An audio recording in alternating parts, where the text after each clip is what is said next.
2020년 10월 28일 수요일 우리 수요 예배를 시작하겠습니다. 먼저 사도신경으로 신앙 고백하겠습니다. 나는 전능하신 아버지 하나님 천지의 창조주를 믿습니다. 나는 그의 유일하신 아들 우리 주 예수 그리스도를 믿습니다. 그는 성령으로 잉태되어 동정녀 마리아에게서 나시고 본디오 빌라도에게 고난을 받아 십자가에 못 박혀 죽으시고 장사된 지 사흘 만에 죽은 자 가운데서 다시 살아나셨으며 하늘에 오르시어 전능하신 아버지 하나님 우편에 앉아 계시다가 거기로부터 살아있는 자와 죽은 자를 심판하러 오십니다. 나는 성령을 믿으며 거룩한 공교회와 성도의 교제와 죄를 용서받는 것과 몸의 부활과 영생을 믿습니다. 아멘.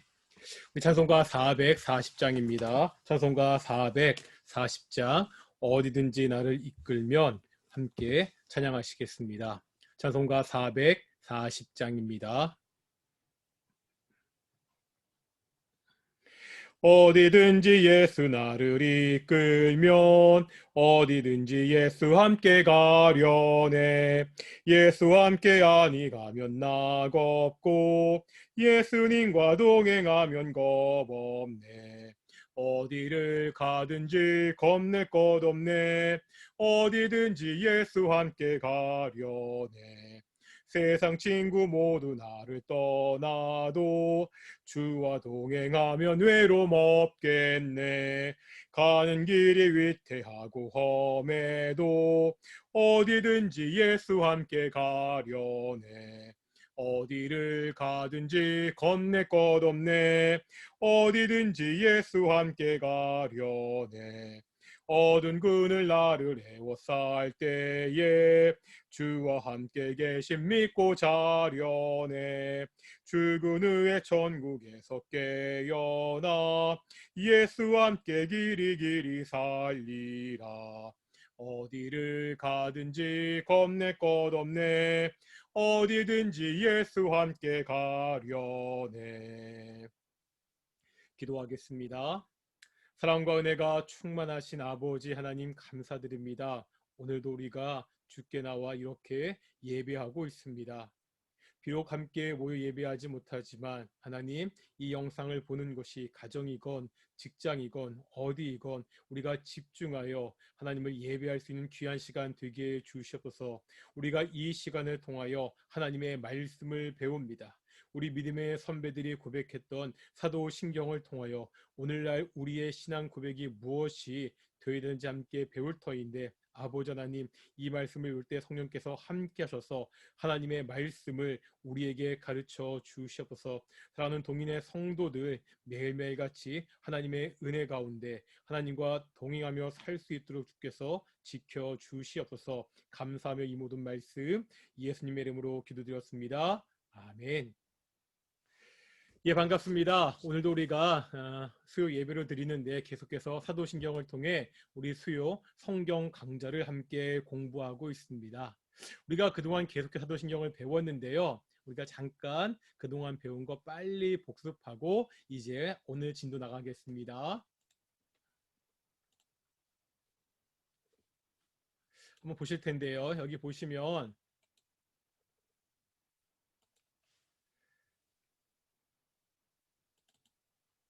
화면이 나왔죠? 이제 화면을 보시면 되고요. 우리 수요 성경 강좌, 우리 사도신경을 계속해서 우리가 배우고 있습니다.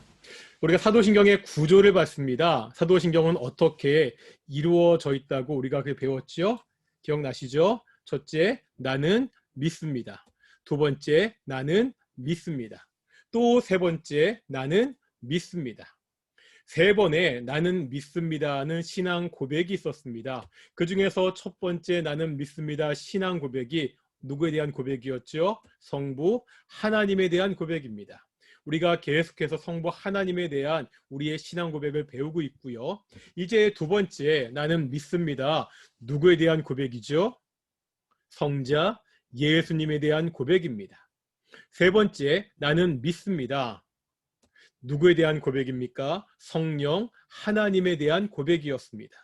그러니까 사도신경은 나는 믿습니다. 나는 믿습니다. 나는 믿습니다. 이렇게 고백하면서 내가 믿는 하나님이 누구신지, 우리가 믿는 예수님이 누구신지, 우리가 믿는 성령 하나님이 누구신지 우리의 신앙을 고백하는 것이 바로 사도신경입니다.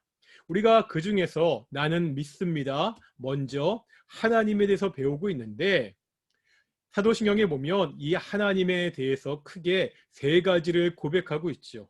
나는 어떤 하나님을 믿는다고요? 전능하신 하나님, 두 번째 아버지 되신 하나님, 세 번째 천지의 창조자 되시는 하나님을 믿는다고 고백하고 있습니다. 우리가 지난주에 이 세 가지 중에서 전능하신 하나님과 아버지 되시는 하나님에 대해서 배웠습니다. 그러면서 하나님의 이름을 배웠고요. 우리가 지난주에는 하나님의 성품, 속성을 배웠습니다. 기억하시죠? 하나님의 속성은 크게 둘로 나눌 수 있다고 말씀드렸죠. 어떠한 속성과 어떠한 속성이 있었죠? 첫째, 무슨 속성? 비공유적인 속성. 두 번째, 어떠한 속성이죠? 공유적인 속성이 있다고 말씀드렸습니다. 비공유적 속성, 공유적 속성 할 때 누구와 누구의 관계에서 이루어지는 거죠? 하나님과 우리 인간 사이에. 하나님도 가지고 계시고 우리도 가지고 있는, 함께 가지고 있는 공유하는 속성을 공유적 속성이다, 이렇게 이야기했습니다. 하나님은 가지고 계시지만 우리 인간들은 절대로 가질 수 없는 그 성품이, 속성이 뭐라고요? 그것이 비공유적 속성이라고 말씀드렸습니다.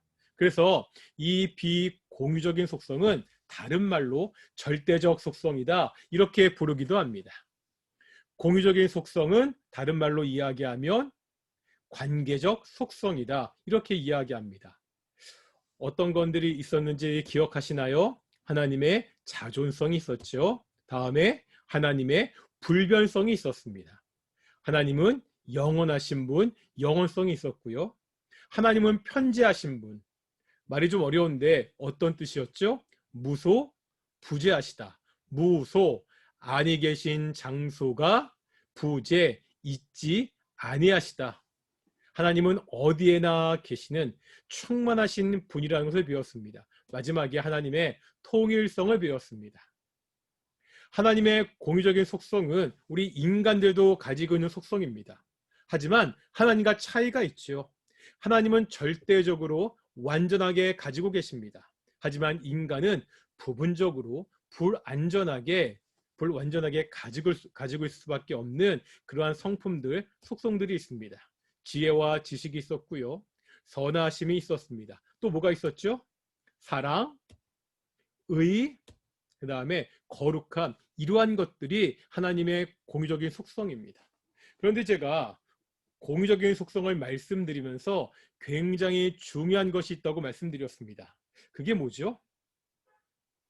하나님이 의롭다, 하나님이 선하다고 할 때 그것이 어떤 뜻이라고 말씀드렸습니까? 하나님께서 이러하시니 선하시다, 하나님께서 이렇게 행하시니 의롭다, 이런 뜻이라고 말씀드렸나요? 만약에 하나님이 이렇게 하셨기 때문에 그분은 선하십니다, 의로우십니다, 이렇게 이야기하면 그 선하심과 의로움을 판단하는 기준이 누구에게 있는 거죠? 바로 우리 인간들에게 있습니다. 우리 인간들이 하나님을 판단하는 거예요. 하나님의 행동을 보고 하나님이 하시는 일을 보고서 우리가 판단해서 좋으신 분이구나, 선하신 분이구나, 의로우신 분이구나, 이렇게 판단하게 됩니다. 이럴 수 없다는 거예요. 왜 하나님은 의로우신 분이시죠? 하나님이시니까. 왜 하나님은 선하신 분이십니까? 하나님이시니까. 하나님 그 자체가 선이시고 그 자체가 의로우심입니다. 우리가 비록 이해하지 못할지라도, 우리가 비록 다 알지 못할지라도 우리가 하나님이 하셨기 때문에 그 일은 선한 일이 되는 거고, 하나님이 하셨기 때문에 그 일은 의로운 일이 되는 겁니다. 우리가 이거를 배웠고요. 그 다음에 전능하신 하나님, 우리 창세기 16장과 창세기 17장의 말씀을 통해서 어떤 내용이었죠? 하나님이 13년 만에 아브라함에게 나타나셔서 말씀하시는 거죠. 나는 전능한 하나님이라. 하나님의 자기소개를 우리가 지난주에 배웠습니다. 그리고 이 전능하신 하나님께서 누가 되신다고요? 우리의 아버지가 되신다. 그래서 로마서 8장 15절에 보면 어떠한 표현이 있죠? 아빠, 아버지. 영어로 보면 아빠, father. 하나님이 우리의 아빠, 아버지가 되신다는 고백입니다. 이 하나님이 아버지가 되신다는 고백이 왜 중요합니까? 마태복음 6장 9절에 보면 예수님이 우리에게 기도를 가르쳐 주시죠. 우리가 누구한테 기도하는 거죠?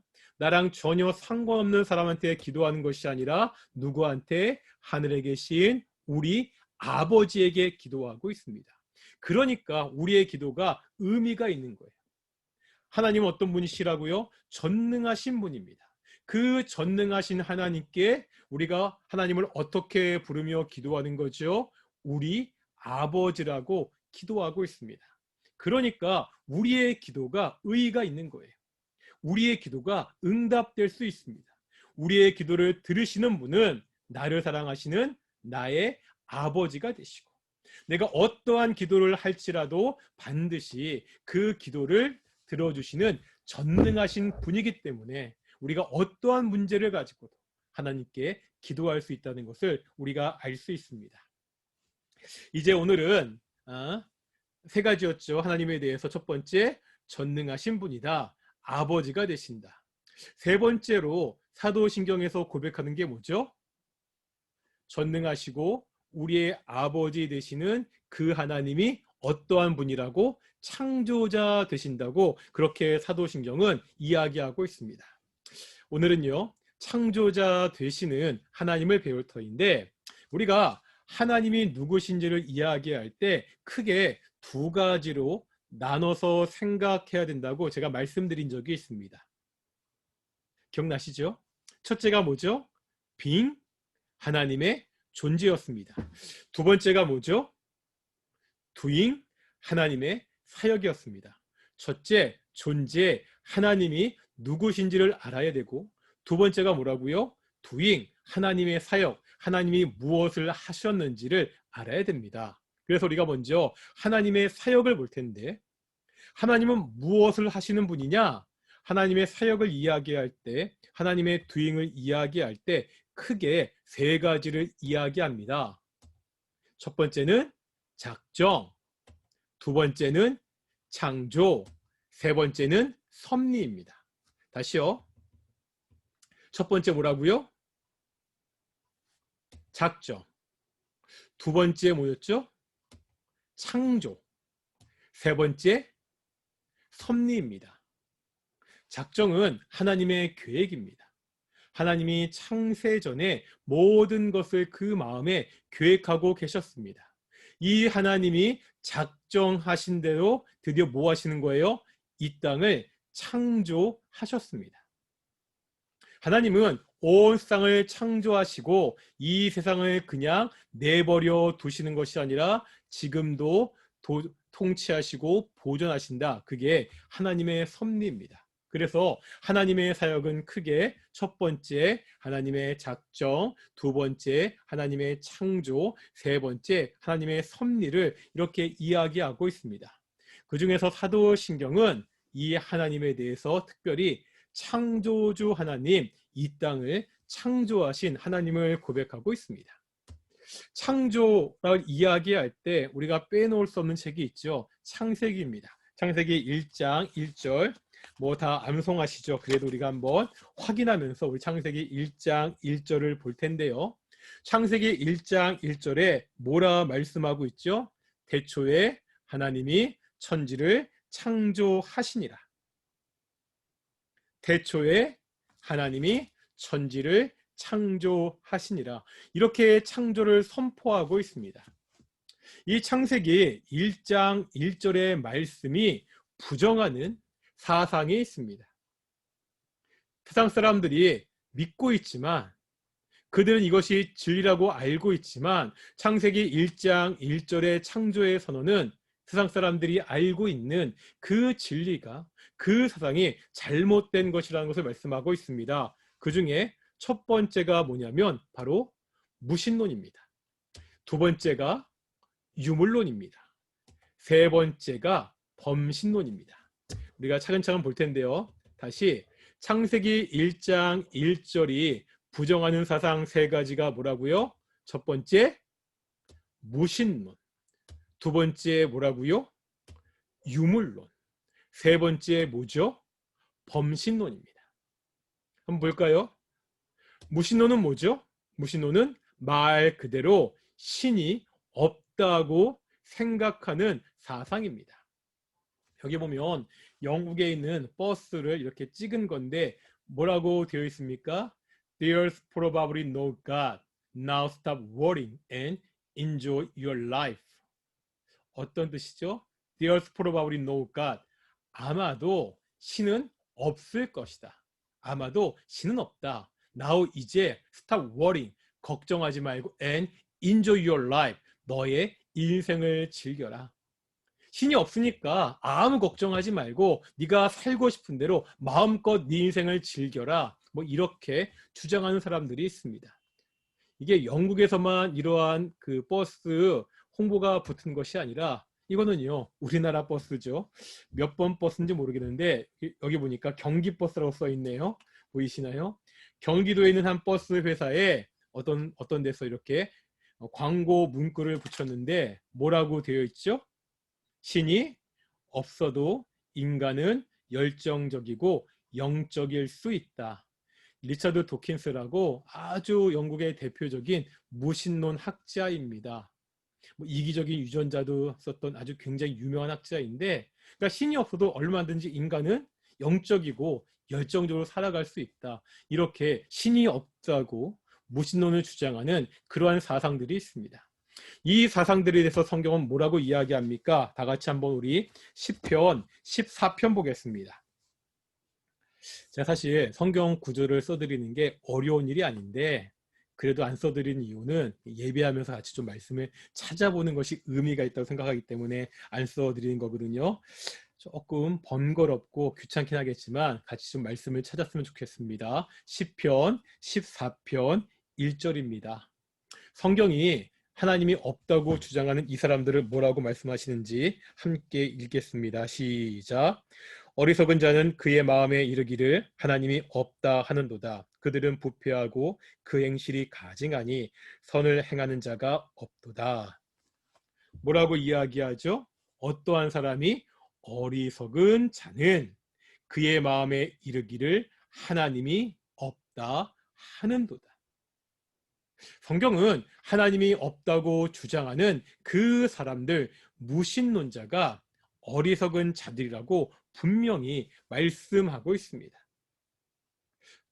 창세기 1장 1절은 태초에 하나님이 천지를 창조하셨다고, 이 땅을 창조하시고 지금도 이 땅을 다스리고 통치하던 하나님이 반드시 있다는 것을 우리에게 가르쳐주고 있습니다.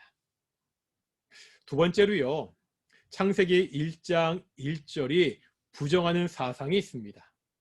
기억나십니까? 첫째가 무신론이었고요. 두 번째가 뭐였죠? 헷갈리시죠? 유물론입니다. 여기서 진화론이 나왔는데 유물론은 뭐죠?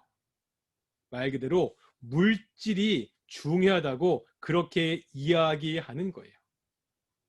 그러니까 신이 있는 것이 아니라 원래부터 물질이 있었고 이 물질을 통해서 정신도 생기고 모든 것이 진화하고 발전했다고 주장하는 것이 바로 유물론입니다.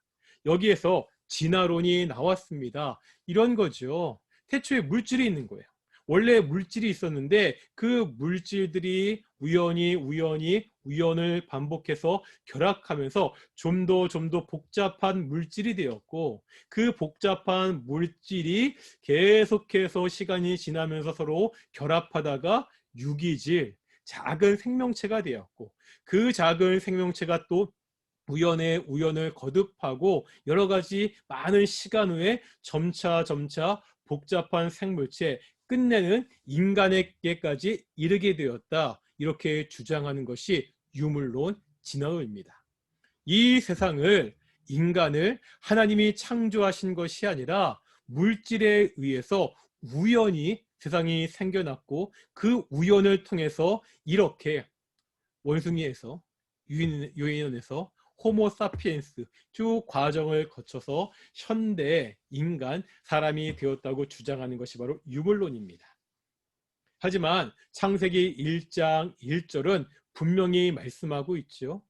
이 땅을 만드신 것은, 이 땅이 생겨난 것은 물질에 의해서 우연히 된 것이 아니라 창조하신, 이 땅을 만드신 분이 존재한다고 이야기하고 있습니다. 그분이 누구라는 거예요? 바로 우리의 창조자 하나님이라고 그렇게 성경은 우리에게 가르치고 있습니다. 또 창세기 1장 1절이 부정하는 세 번째 사상이 있습니다. 다시요. 첫 번째가 뭐였죠? 무신론이었고요. 두 번째가 뭐죠?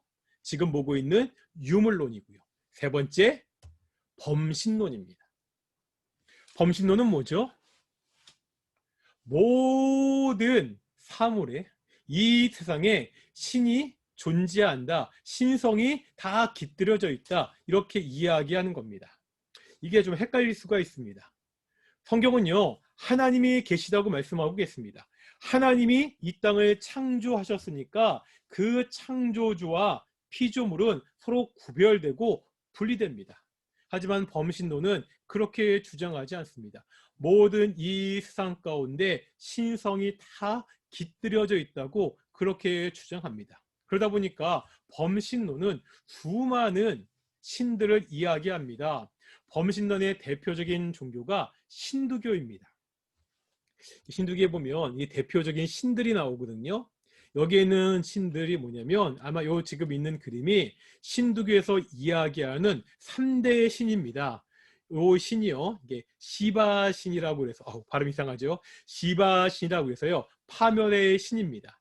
이 중간에 있는 신이 비슈누 신이라고 그래가지고요, 이 땅을 다스리고 좀 통치하는 그러한 존재입니다. 마지막에 있는 이 신이 브라마 신이라고 그 창조주의 역할을 하는 그러한 신입니다. 이렇게 신두교에는 대표적인 세 개의 신이 있는데 이 세 개의 신만 있는 것이 아니에요. 굉장히 많은 신들이 있습니다. 여기도 보면 이게 신인데 얼굴이 어떻게 생겼죠? 꼭 원숭이처럼 생겼죠. 이게 그 신두 신화에 나눈 하누만이라는 원숭이 장군에 대한 이야기가 있고요. 또 있습니다. 여기 보면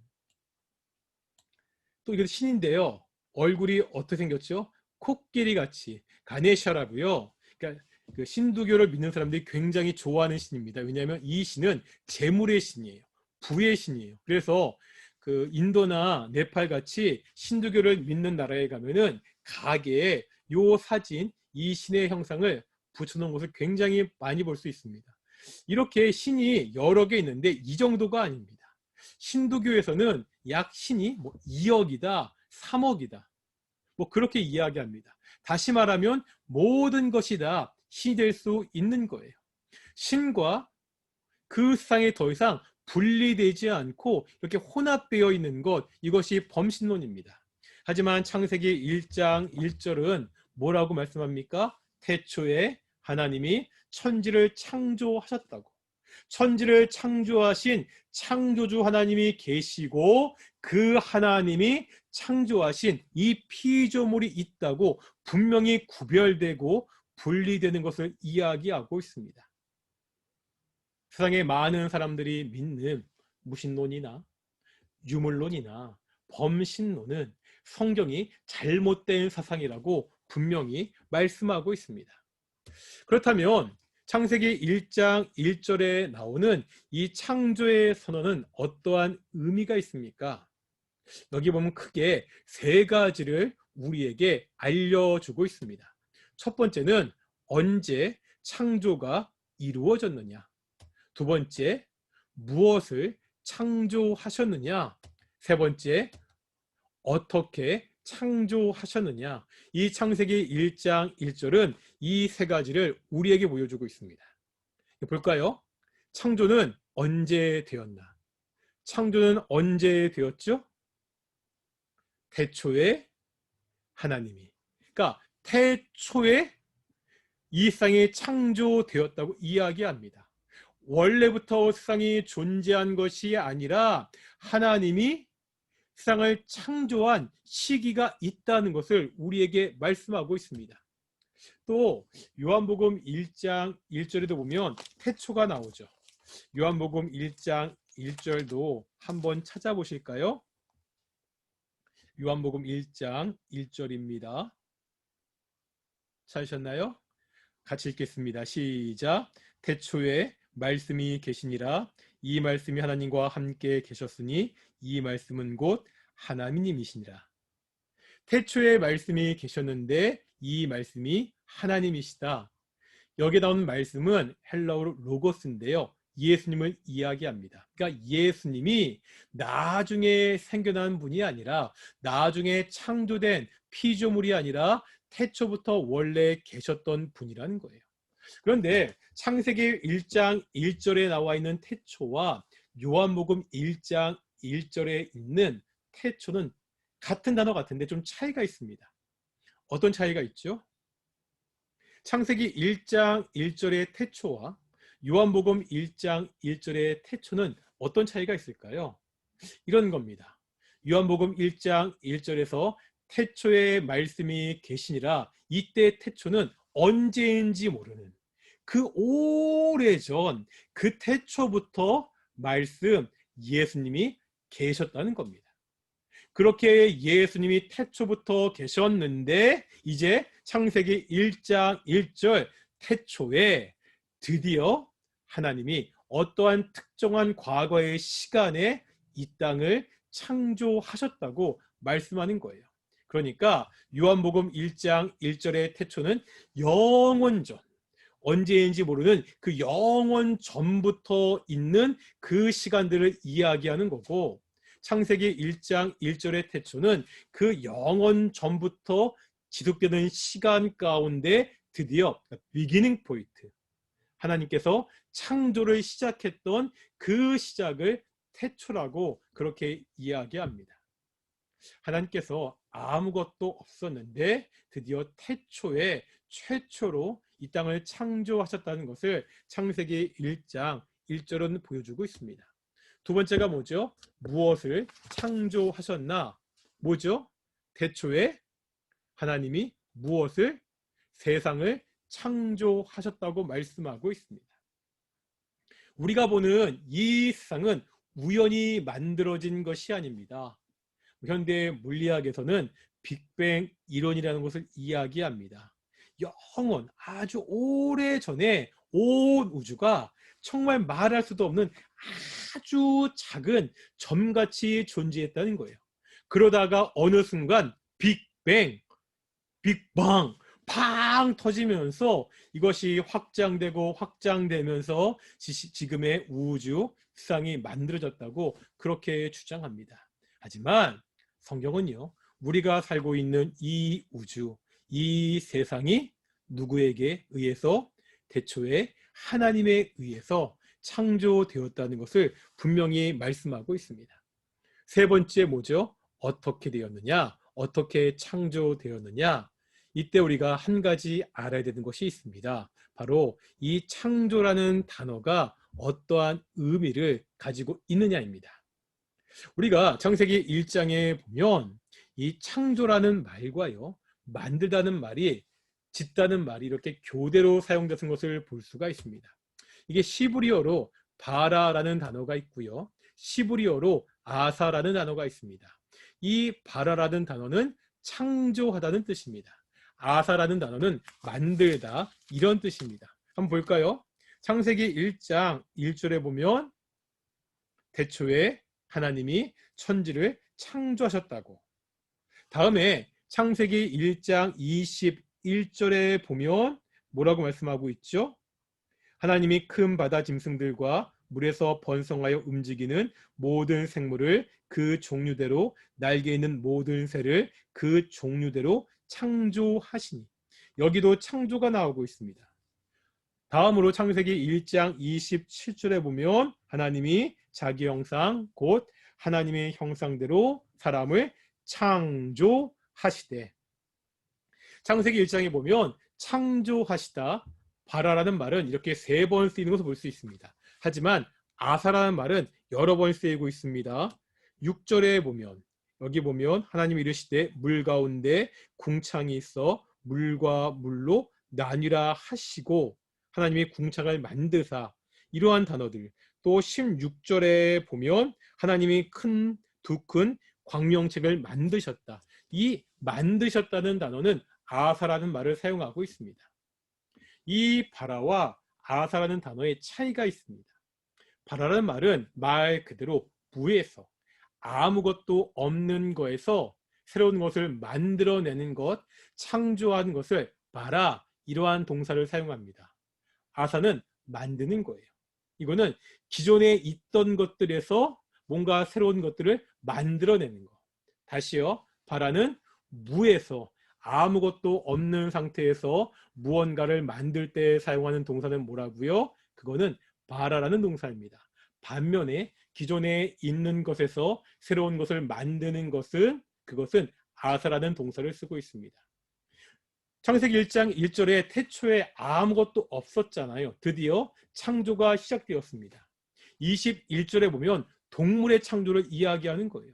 왜냐하면 동물에게도 영혼이 있다고 생명과 영혼이 있다고 생각했기 때문에 당시 사람들은 식물에게는 우리와 같은 생명이 없다고 생각했습니다. 그러니까 생명이 있는 첫째 존재를 창조했을 때 바로 뭐를 이야기하는 거예요?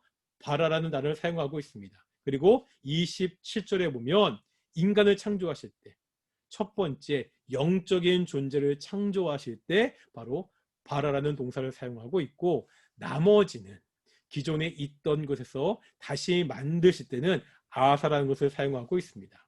다시 말하면 하나님의 창조는 물질을 통해서 기존에 어떠한 것을 통해서 진화해서 된 것이 아니라 어떻게 창조하셨다고요? 아무것도 없는 완전한 무에서 이 땅을 창조하셨다고 창세기 1장 1절은 그렇게 우리에게 가르치고 있습니다. 이제 우리가 창조자 하나님을 볼 텐데 구체적으로 하나님께서 어떻게 창조하셨는지 보겠습니다. 창세기 1장 1절부터 창세기 1장에 보면 6일 동안의 천지 창조가 있죠. 첫째 날 빛을 창조하셨습니다. 둘째 날 뭐죠? 둘째 날 궁창을 창조하셨습니다. 셋째 날 뭐죠? 바다와 육지와 식물을 창조하셨습니다. 넷째 날 해와 달과 별을 창조하셨습니다. 다섯째 날 새와 물고기를 창조하셨습니다. 여섯째 날 동물과 사람을 창조하셨습니다. 이게 의미가 있는데 일단 한번 쭉 1일부터 6일까지만 먼저 보고 다음 주에 이것의 의미를 한번 생각해 보겠습니다. 첫째 날 뭐였죠? 첫째 날 빛. 둘째 날 뭐죠? 둘째 날 궁창. 셋째 날 뭐였습니까? 바다와 육지와 식물입니다. 넷째 날 해와 달과 별이었고요. 5일째 뭐였죠? 5일째 새와 물고기. 6일째 뭐죠? 동물, 짐승과 사람이었습니다. 이것들이 어떠한 관계에 있는지는 우리가 다음 주에 좀 더 자세히 공부하도록 하겠습니다. 오늘은 우리가 하나님이 하신 일, 하나님의 사역을 배웠습니다. 하나님의 사역은 크게 세 가지로 나눌 수 있다고 말씀드렸죠. 첫 번째 뭐였죠? 작정. 두 번째 창조. 세 번째 실행입니다. 성경은 태초에 하나님이 천지를 창조하셨다고 분명히 말씀하고 있습니다. 이 창세기 1장 1절이 부정하는 세 개의 사상이 있었습니다. 첫 번째는 무신론입니다. 두 번째 유물론입니다. 세 번째 뭐죠? 범신론입니다. 이 창세기 1장 1절이 우리에게 선포하는 세 가지가 있습니다. 첫 번째가 뭐였죠? 첫 번째가 언제 세상이 창조되었느냐, 창조의 시기를 이야기하고 있습니다. 두 번째가 뭐죠? 두 번째가 하나님께서 무엇을 창조하셨느냐, 언제 창조하셨죠? 태초에 무엇을, 세상을 어떻게 창조하셨다고요? 마라, 아무것도 없는 무에서 세상을 창조하셨다고 그렇게 말씀하고 있습니다. 그러면서 창세기 1장에 6일 동안의 그 천지 창조의 이야기가 나오는 것을 볼 수가 있습니다. 다음 주에 우리 이 천지창조 이야기를 좀 더 볼 것이고요. 우리가 계속해서 이 사도신경을 통해서 우리가 믿는 하나님이 어떠한 분인지 좀 더 자세하게 계속 배웠으면 좋겠습니다. 제가 먼저 한번 기도하겠습니다. 하나님 감사드립니다. 오늘도 말씀을 통해서 하나님이 어떠한 분인지 알고 배우게 하심을 정말로 감사드립니다. 이 땅을 창조하신 하나님, 지금도 이 땅을 섭리하시고 다스리는 그 하나님을 우리가 믿고 의지하며 매일같이 살게 해 주시옵소서. 아버지 하나님, 이 땅을 창조하시고 인간을 창조하신 분이 하나님이십니다. 혹시라도 동의 성도 가운데 지금도 질병으로 여러 가지 아픈 것 때문에 고통받는 그러한 지체들이 있습니까? 이 땅을 창조하시고 인간을 창조하신 하나님께서 그 아픈 것들을 다 치료하여 주시옵소서. 거룩하고 존귀하신 아버지 하나님, 창조자님을 매일같이 의지하며 그 하나님 말씀에 따라 살아가는 귀한 동인의 성도들이 될 수 있도록 주께서 붙잡아 주시옵소서. 감사하며 이 모든 말씀 예수님의 이름으로 기도드렸습니다. 아멘. 같이 주기도문 하시겠습니다.